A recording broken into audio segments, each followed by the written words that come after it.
खरं तर इंधन दरवाढी विरोधात इंडिया आघाडी जी आहे ती मोठ्या प्रमाणात आक्रमक झाल्याचं पाहायला मिळते। मी आता आहे कोल्हापुरातील एका पेट्रोल पंपा या ठिकाणी। इथं मोठ्या प्रमाणात इंडिया आघाडीकडून एकत्र येत मोठ्या प्रमाणात निदर्शने करण्यात येत आहेत। या निदर्शनाच्या पार्श्वभूमीवर आता इथं जे आपण बघू शकतोय कोल्हापुरातून हे जे देशहित म्हणत मोडले कंबरडे, हे तर महागाई म्हणवणारे सरडे, अशा पद्धतीचे जे काही विडंबनात्मक जे फलक आहेत ते फलक लागलेले आपल्याला पाहायला मिळतात। आपल्यासोबत काही पदाधिकारी आहेत, त्या पदाधिकाऱ्यांसोबत आपण त्यांच्यासोबत बातचीत करूयात। काय नेमकं सांगाल हे इंधन दरवाढीचं जे आता निदर्शन आपण केले आहे? इंधन दरवाढ ही काही ह्या सरकारच्या दरम्यानची नवीन गोष्ट नाहीये।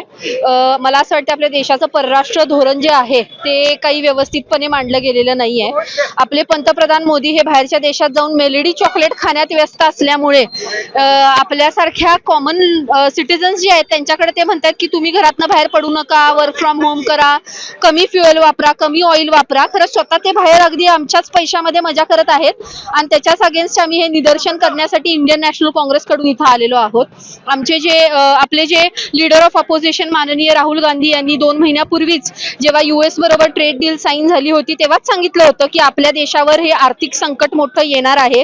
आपण जे रशिया आणि इराणकडनं ऑइल खरेदी करत होतो ह्याच्या आधी, त्याच्यामुळे आपल्या इथं $108 पर बॅरल रेट असून सुद्धा मनमोहन सरकारच्या टाइमला 70 आणि 71 रुपये लिटरनं आपल्याकडे पेट्रोल मिळत होतं। पण आत्ताची सिच्युएशन तुम्ही बघितली, तितकंच $108 पर बॅरल असताना आपल्याला 108 आणि 109 रुपये पर लिटर पेट्रोल विकत घेण्याची वेळ ही मोदी सरकारनं आणलेली आहे। आणि त्यांनी आम्हाला माहिती आहे की ते ह्याचं काही रिस्पॉन्सिबिलिटी कधीच घेणार नाहीत। ते अगदी व्यस्त आहेत टॅक्स पेअरचे पैसे उडवण्यासाठी आणि बाहेरच्या देशात जाऊन इतर देशाच्या प्राईम मिनिस्टर्सना मेलेडी चॉकलेट देण्यासाठी ते अतिशय व्यस्त आहेत। त्यांनी थोडंसं आपल्याकडे लक्ष द्यावं म्हणून आम्ही हे निदर्शन करत आहोत। खरं तर आणखीन काही पदाधिकारी आहेत, आणखी काही कार्यकर्ते आहेत, आपण त्यांच्याकडे जाऊयात। दादा, काय नेमकं सांगाल? इथं मोठ्या प्रमाणात जी तीव्र निदर्शन आहे ती करण्यात आलेली होती, एकत्र तुम्ही पेट्रोल पंपाच्या इथं जमला होता।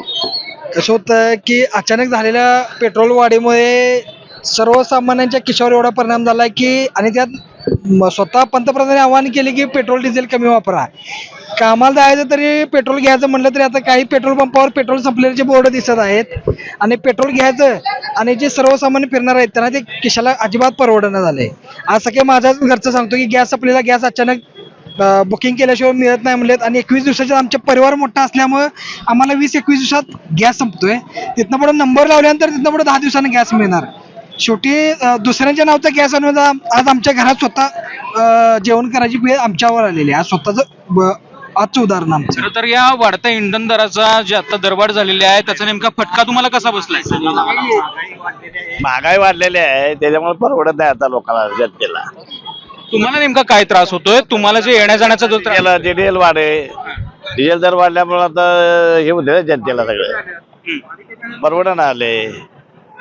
भाडे तरी आहे ती जाईल टेम्पोची, डिझेल दर वाढलेला ते डबल। तुमच्या आणि प्रवाशांच्यात मग काही तसा काही बाचाबाची किंवा आता 150 देऊ 100 देऊ वाढवून देत नाही ना भाडे।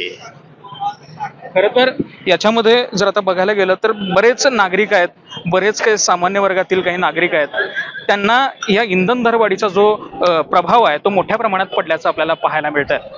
LS मराठीसाठी मी निरंजन, कोल्हापूर।